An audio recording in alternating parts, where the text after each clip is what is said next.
지난 주일에 이어서 오늘은 요한복음 2장을 강의에 설교하겠습니다. 1절부터 10절까지 함께 읽겠습니다. 사흘 되던 날에 갈릴리 가나에 혼인이 있어 예수의 어머니도 거기 계시고 예수와 그 제자들도 혼인의 청함을 받았더니 포도주가 모자란지라 예수의 어머니가 예수에게 이르되 저에게 포도주가 없다 하니 예수께서 가라사대 여자여 나와 무슨 상관이 있나이까? 내 때가 아직 이르지 못하였나이다. 그 어머니가 하인들에게 이르되 너에게 무슨 말씀을 하시든지 그대로 하라 하니라.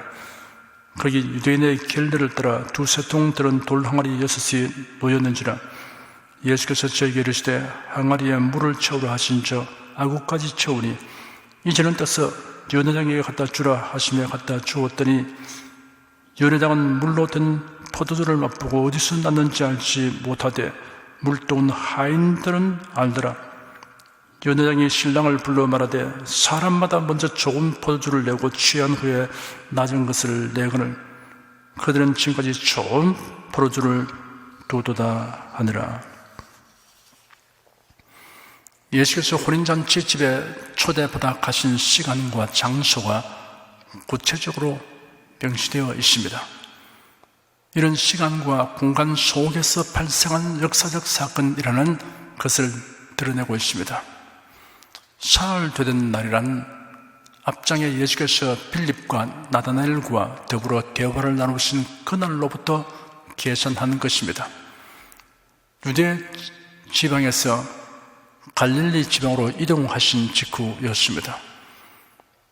예수는 권능으로 사람들을 위하여 이적을 많이 행하셨습니다. 가나의 혼인잔치에서 행한 이적에는 다양한 의미가 함축되어 있습니다. 이를 몇 가지로 나누어 살펴보겠습니다. 첫째, 예수께서 혼인잔치에 청함을 받았다는 기록을 살펴보겠습니다. 혼인잔치 집이 공경을 면하고 도리어 자랑스럽게 되는 행운을 맡게 된 것은 예수님을 초대했기 때문이라는 지중한 진리가 그 가운데 있습니다. 예수께서 가나의 혼인잔치에 참석하게 된 이유는 초대되었기 때문입니다. 예수는 초대에 기꺼이 응하셨습니다. 예수님을 초대하는 데는 어떠한 자격도 필요치 않습니다. 누구라도 예수를 모실 수 있습니다. 예수는 그 당시 사회에서 멸시와 배척을 받는 사람들이 초대하여도 기꺼이 그 집에 들어가셨습니다. 예수께서 길을 지나가시다가 마테라 하는 사람이 세곤에 앉는 것을 보셨습니다. 소유하는 운임이나 통행료를 받는 집 또는 세금 징수원이 사용하는 조그마한 사무실을 가리킵니다. 당시 세리들은 로마 정부가 요구하는 액수보다 훨씬 많은 세금을 징수하여 그 차액을 가로채어 재산을 늘려갔습니다. 로마 정부는 이를 묵인했습니다. 그로 인해 세리들은 유대 사회에서 냉대와 지탄의 대상이 되었습니다. 예수께서 마태에게 말씀하시기를 나를 따라오너라 하시니 그가 예수님을 따랐습니다. 그리고 예수님을 자기 집으로 모셔갔습니다. 예수께서 마태의 집에서 음식을 잡수실 때 세리와 사회적으로 죄인으로 여기는 사람들이 많이 와서 예수님과 그 제자들과 함께 앉았습니다. 바리새인들이 보고 예수의 제자들에게 말하기를 어찌하여 너희 선생은 세리와 죄인들과 함께 잡수시느냐 하셨습니다. 예수께서 이 말을 듣고 말씀하셨습니다. 건강한 자에게는 어머니 쓸데없고 병든 자에게야 쓸데있느니라. 너희는 가서 내가 긍휼을 원하고 제사를 원치 아니하노라 하신 뜻이 무엇인지 배우라. 내가 의인을 부르러 온 것이 아니요 죄인을 부르러 왔노라 하였습니다. 예수께서 세리장 삭개오의 영접을 받아 그 집에 머문 적이 있습니다. 예수께서 예리고로 들어가서 지나가고 있었습니다. 삭개오라고 불리는 사람이 있었는데 그는 세리장이었으며 부자였습니다. 갑자기 사람들이 길거리로 모여들고 예수님이 지나가시는 소문이 퍼졌습니다. 삭개오는 그동안 예수님에 관한 소문을 들으면서 예수님에게 마음이 끌렸습니다. 옳지, 좋은 기회가 왔구나라고 생각한 그가 사람들이 운집한 곳으로 갔습니다. 그리고 예수님이 누구이신가 보려고 애썼으나 사람들이 많아서 볼 수 없었습니다. 그는 키가 작았습니다. 그는 예수님을 보기 위하여 앞쪽으로 달려가서 뽕나무 위에 올라갔습니다. 예수께서 그곳에 이르렀을 때 올려다보시며 삭개오야, 속히 내려오라. 오늘은 내가 네 집에서 머물러야겠다라고 말씀하셨습니다. 삭개오는 예수님이 자기 이름을 부르는 것을 듣고 놀랐을 것입니다. 그가 급히 내려와 기뻐하며 예수님을 영접하였습니다. 사람들이 보고 수군거리며 말하기를 그가 죄인의 집에 유숙하려고 들어갔다 하였습니다. 삭개오가 서서 주님께 말하기를 주님 보시옵소서, 제 소유의 절반을 가난한 자에게 주겠습니다. 또 제가 누구의 것을 착취한 것이 있다면 4배나 갚겠습니다 하였습니다. 예수께서 그에게 말씀하시기를 구원이 오늘 이 집에 이르렀다. 이 사람도 아브라함의 자손이기 때문이다. 인자는 잃어버린 자를 찾아 구원하러 왔다 하였습니다. 예수는 삭개오가 예수님을 자기 집에 모시고자 하는 소원을 가진 것을 간파하셨던 것입니다. 그러므로 삭개오야, 속히 내려오라. 오늘은 내가 네 집에서 머물러야겠다라고 말씀하셨던 것입니다. 성령 강림 이후의 사람들은 예수님을 영접하기 위해 예수님을 찾아 나서지 않아도 됩니다. 주 예수께서 사람들의 마음 밖에 계시기 때문입니다. 요한계시록 3장 20절에 기록되기를 볼지어다 내가 문 밖에 서서 두드리노니 누구든지 내 음성을 듣고 문을 열면 내가 그에게로 들어가 그로 더불어 먹고 그는 나로 더불어 먹으리라 하였습니다. 누구든지 언제라도 예수님을 향하여 마음을 열면 예수님이 들어오십니다. 갈릴리 가나의 호린 잔치집에서 예수님을 모셨기 때문에 큰 곤란과 수치를 면하고 오히려 풍요롭고 영광스럽게 되었습니다. 예수님을 모신 사람은 누구든지 신기한 변화와 풍요를 체험하게 됩니다. 둘째, 마리아가 예수님에게 저들에게 포도주가 떨어졌다고 말하였으며 하인들에게는 너에게 무슨 말씀을 하신지 그대로 하라 하였습니다. 유대인의 호린잔치는 전통적으로 보통 한 주간 동안 계속되었습니다. 호린잔치 집에는 연일 손님들로 붐볐고 잔치 막바지에 가서 예상외로 많은 손님이 밀어 닥친 것 같습니다. 그래야 드디어 포도주 항아리가 바닥에 나고 말았습니다. 이스라엘에서는 물사정이 좋지 아니한 연고로 포도주가 일상적 음료로서 사용되었습니다. 그뿐 아니라 잔치 분위기를 흥겹게 해주는 것이 포도주였습니다. 만일 잔치집에서 포도주가 모자라게 되면 보통 문제가 아닙니다. 낭패를 면치 못하게 됩니다. 그런데 바로 이 잔치집에서 포도주가 바닥에 나버렸습니다. 바로 이때 마리아가 예수께로 다가가서 이 같은 상태를 알렸습니다. 마리아는 예수님에 대한 특별한 지식과 믿음을 가졌습니다. 마리아는 예수님이 잉태되고 탄생하는 과정에서 있었던 기이한 경험을 마음에 새겨두고 있을 것입니다.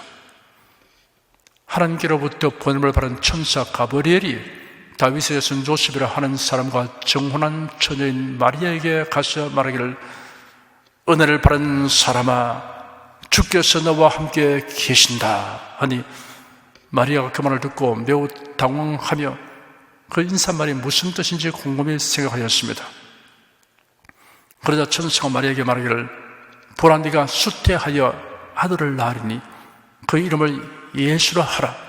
저가 큰 자가 되고 지극히 높으신 이의 아들이라 일컬을 것이요 주 하나님께서 그 조상 다윗의 위를 저에게 주시리니 영원히 야곱의 집에 왕노릇 하실 것이며 그 나라가 무궁하리라 하였습니다. 그러자 마리아가 천사에게 말하기를 나는 남자를 알지 못하는데 어떻게 이런 일이 있겠습니까? 하니 천사가 대답하기를 성령이 내게 임하시고 지극히 높으신 분의 능력이 너를 덮었을 것이다. 그로 태어날 거룩한 자는 하나님의 아들이라고 부를 것이다 하였습니다. 마리아의 뇌리 속에 각인된 사건 중에는 목자들이 전해준 천사의 소식도 있습니다.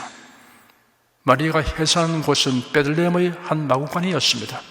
황제의 칙령으로 각지에서 호적 등록하기 위해 몰려온 사람들로 인해 여관을 얻지 못한 상황에서 부득이 마구간에서 출산한 것입니다. 그 부근의 덜에서 목자들이 밤새도록 그들의 양떼를 지키고 있었는데 갑자기 주의 천사가 그들에게 나타나고 주의 영광이 그들을 두루 비추니 그들이 몹시 두려워하였습니다. 천사가 그들에게 말하기를 무서워 말라, 보라 내가 온 백성에게 미칠 큰 기쁨의 좋은 소식을 너에게 전하노라. 오늘날 다윗의 동네에 너희를 위하여 구주가 나섰으니 곧 그리도 주시니라. 너희가 가서 강고에 서여 구유에 누인 아기를 보리니 이것이 너에게 표적이니라 하였습니다. 그저 후련히 허다한 성군이 그 천사와 함께 있어 하나님을 찬송하여 말하기를 지극히 높은 곳에서는 하나님께 영광이요 땅에서는 기뻐하심을 입은 사람들 중에 평화로다 하였습니다. 천사들이 그들을 떠나 하늘로 올라간 후에 목자들이 서로 말하기를 자, 베들레헴으로 가서 주께서 우리에게 알려주신 이 일이 일어난 것을 봅시다 하고 그들이 급히 달려가 마리아와 요셉과 구유에 누인 아기를 찾아서 보고 천사가 자기들에게 이 아기에 대하여 말한 것을 들려주었습니다. 마리아는 이 모든 말을 마음에 간직하며 새겼습니다. 동방박사들의 방문도 빼놓을 수 없는 기이한 사건입니다. 동방박사들이 별의 인도를 따라 예루살렘에 이르러 말하기를 유대인의 왕으로 태어나신 분이 어디 계십니까? 우리가 동방에서 그분의 별을 보고 그분께 경배하러 왔습니다 하였습니다. 그로 인하여 헤로드 왕과 예루살렘이 소동하였습니다. 성경학자들을 불러서 그리스도가 어디서 나겠느냐라고 물으니 그들은 선지자가 기록한 말씀을 인용하여 베들레헴이라고 하였습니다. 헤로드 왕은 동방박사를 은밀히 불러 별이 나타난 때를 묻고 그들을 베들레헴으로 보내며 가서 그 아기에 관하여 정확히 알아보고 찾거든 알려주시오라고 당부하였습니다. 그들이 왕의 말을 듣고 떠났는데 마침 동방에서 본 그 별이 그들을 앞서 가다가 그 아기가 있는 곳 위에 이르러 머물러 섰습니다. 박사들이 그 집에 들어가서 아기를 보고 엎드려 경배하고 자신들의 보물함을 열어 황금과 유향과 모략을 예물로 드렸습니다. 이 일들 외에도 마리아의 뇌리에서 치워질 수 없는 또 하나의 사건은 시몬과 여선지 안나의 예언입니다. 예루살렘에 시몬이라 하는 사람이 있었는데 의롭고 경건하여 이스라엘의 위로를 기다리는 자였습니다. 성령께서 그 위에 임하여 계셨습니다. 그가 주의 그리스도를 보기 전에는 죽지 아니하리라 하는 성령의 지시를 받았습니다. 그가 성령에 의하여 성전 안으로 들어갔을 때 아기 예수를 데리고 율법의 관례대로 행하려고 들어온 마리아와 요셉을 보았습니다. 그러자 시몬이 그 아기를 팔에 안고 하나님을 찬송하여 말하기를 주님, 이제 주님의 말씀대로 주님의 종을 평안히 놓아 주십시오. 제 눈이 주님의 구원을 보았기 때문입니다. 여기서는 주께서 모든 백성 앞에서 예비하신 것이요 이방인들을 비추는 빛이며 주님의 백성 이스라엘의 영광입니다 하였습니다. 시몬이 그들을 축복하고 마리아에게 말하기를 이 아이는 이스라엘 중 많은 이들이 넘어지기도 하며 일어나기도 하며 또한 비방을 받는 표징이 되도록 시험을 받았습니다. 그때 칼이 당신의 마음을 찌르듯 할 것이니 이는 많은 사람들의 마음속 생각을 드러나게 할 것입니다 하였습니다. 아셀 지파 바누엘의 딸인 안나라 하는 선자가 있었는데 나이가 매우 많았습니다. 그 여자가 결혼한 후에 남편과 함께 7년을 살다가 과부가 되어 84살이 되었습니다. 이 사람이 성전을 떠나지 아니하고 주야에 금식하고 기도하며 하나님을 섬기더니 마침 이때 나와서 하나님께 감사드리고 예루살렘의 구속을 기다리는 모든 사람에게 이 아기에 대하여 말했습니다. 요셉과 마리아는 아기에 대한 이러한 일련의 사건과 말들을 마음에 새겼습니다. 이를 감안할 때 마리아가 예수님이 호린잔치 집의 공경을 해결할 수 있음을 믿고 그 문제를 예수님께 알리고 도움을 구했던 것으로 해석해도 무리가 아닐 것입니다. 예수님에게 도움을 구하는 말에 웅변이나 연설이 필요한 것이 아닙니다. 마리아는 예수님에게 매우 단순하고 명료하게 말했습니다. 저들에게 포도주가 떨어졌다고 알렸습니다. 마리아의 요청을 받은 예수께서 여자여, 나와 무슨 상관이 있습니까? 내 때가 아직 오지 않았습니다 라고 대답했습니다. 여자여라는 용어는 무리한 표현이 아니라 존경의 뜻이 담긴 호칭입니다. 우리말로 정확히 옮길 수 없습니다. 나와 무슨 상관이 있습니까? 라는 표현은 완곡한 거부 의사를 표명하는 것입니다. 내 때가 아직 오지 않았습니다 라는 말씀에서 내 때는 예수께서 죽음과 부활을 통해서 자신에게 주어진 구속 사명을 이루실 때를 의미합니다. 예수님은 지금 그가 메시아임을 증거하는 표적을 나타낼 때가 아님을 말씀하신 것입니다. 마리아는 예수님의 대답을 충분히 이해할 수는 없었지만 다만 예수님의 사랑과 능력에 의거하여 흔들리지 않는 믿음으로 하인들에게 너희에게 무슨 말씀을 하신지 그대로 하라 라고 지시했습니다. 마리아는 예수께서 가장 적절한 때 적절한 방법으로 응답해 주실 것을 확신했습니다. 그래야 응답을 받을 만만의 준비를 하였습니다. 마리아는 믿음을 적용하는 모범을 보여주고 있습니다. 셋째, 예수께서 마리아의 요청을 받은 잠시 후 하인들에게 항아리에 물을 아구까지 채우도록 한 다음 떠서 연회장에게 갖다 주라고 지시했습니다. 포도주 항아리에 물을 채우라고 말씀하신 것이 아니라 결례용 항아리에 물을 채우라고 지시했습니다. 그 이유는 포도주 항아리에 물을 부어 희석한 것이 아님을 분명히 나타내시려고 한 것입니다. 결례 항아리는 유대인의 종교의식인 정결의식에 사용할 물을 담는 항아리입니다. 외출해서 돌아오거나 식사 전후에 부지런히 씻도록 해야 합니다. 그래서 집집마다 하나에 2-3통씩 들어가는 돌 항아리들을 비치해 두었습니다. 한 통은 약 40리터에 해당되므로 한 항아리에는 대략 100리터의 물이 들어갑니다. 거기에 돌 항아리 6이 놓여 있다고 했으니 이를 기록한 요한이 그 현장을 목격했다는 사실을 말해줍니다. 하인들이 항아리에 아구까지 물을 채웠습니다. 그러자 예수께서 하인들에게 그 물을 떠서 연회장에게 갖다 주라고 지시하셨습니다. 하인들이 그 물을 떠서 연회장에게 갖다 주었습니다. 하인들의 이러한 태도는 주님의 말씀에 순종하는 자세의 본보기입니다. 하인들은 예수님의 지시에 대해 그들의 생각으로 판단하지 않았습니다. 이유야를 막론하고 그대로 행하는 것이 순종입니다. 하인들은 다른 사람의 눈치를 보거나 다른 사람과 의논하지 아니했습니다. 그들은 예수님의 말씀의 권위에 사로잡혔습니다. 하나님 말씀이 자신에게 절대적이고 압도적인 권위로 다가올 때 하나님의 큰 권능을 체험하게 됩니다. 넷째, 연회장은 물로 든 포도주를 맛보고 신랑을 불러 사람마다 먼저 좋은 포도주를 내고 취한 후에 낮은 것을 내거늘 그들은 지금까지 좋은 포도주를 두었도다 라고 칭찬했습니다. 연회장이 하인들에게서 받은 물은 어느새 포도주가 되어 있었습니다. 연회장이 포도주를 맛보니 양절이 포도주였습니다.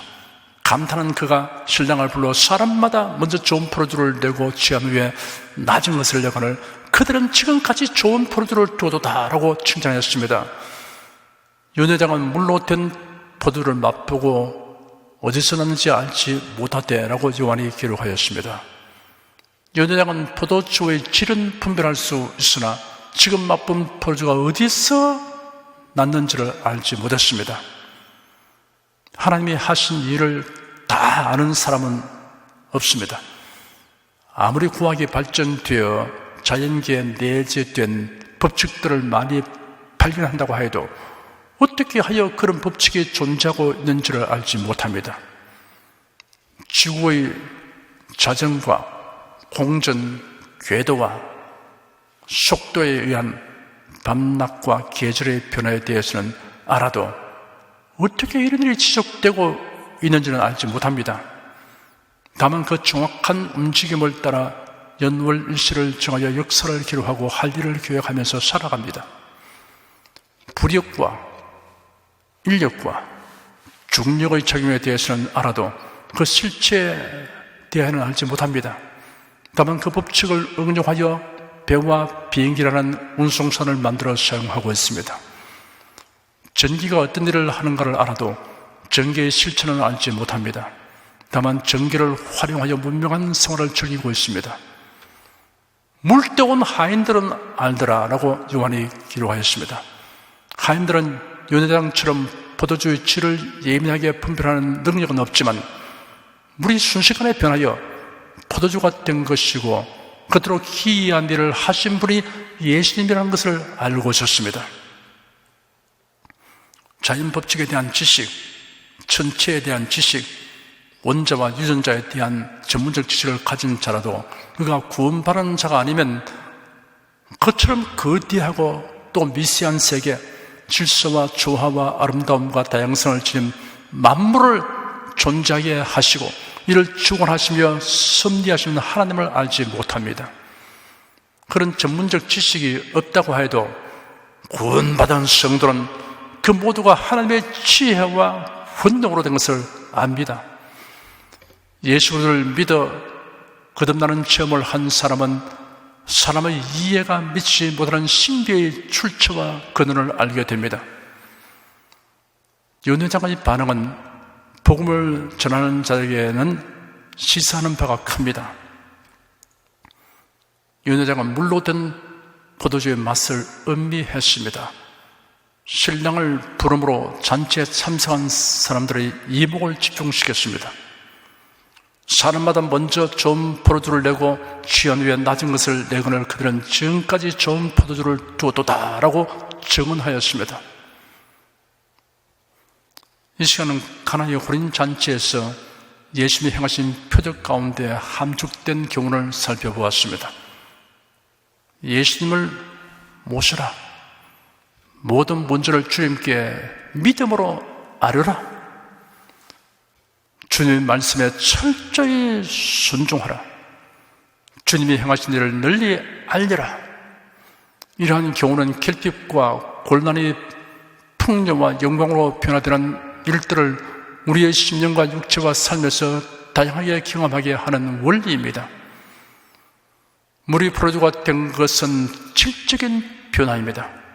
예수를 영접하고 믿음과 순종으로 행하면 인생의 질이 변화됩니다. 영혼과 세상에서 사는 일과 육체의 체험들은 질적인 변화입니다. 첫째는 영혼이 거듭나게 되며 신분이 의인, 성도, 하나님의 자녀, 천국 시민으로 변화됩니다. 둘째는 세상에서 행하는 모든 일을 영원히 가치 있고 의미 있는 것이 되도록 할 수 있습니다. 셋째는 우리의 몸이 썩지 않고 죽지 않으며 강하고 신령한 몸, 영광스러운 몸, 하늘의 속한 자의 형체로 변화됩니다. 사랑하는 성도 여러분은 이처럼 놀랍고 감동적이며 풍성한 변화를 경험하고 또한 기대하면서 살게 하신 예수 그리스도를 변함없이 사랑하시기를 축원합니다. 기도하겠습니다.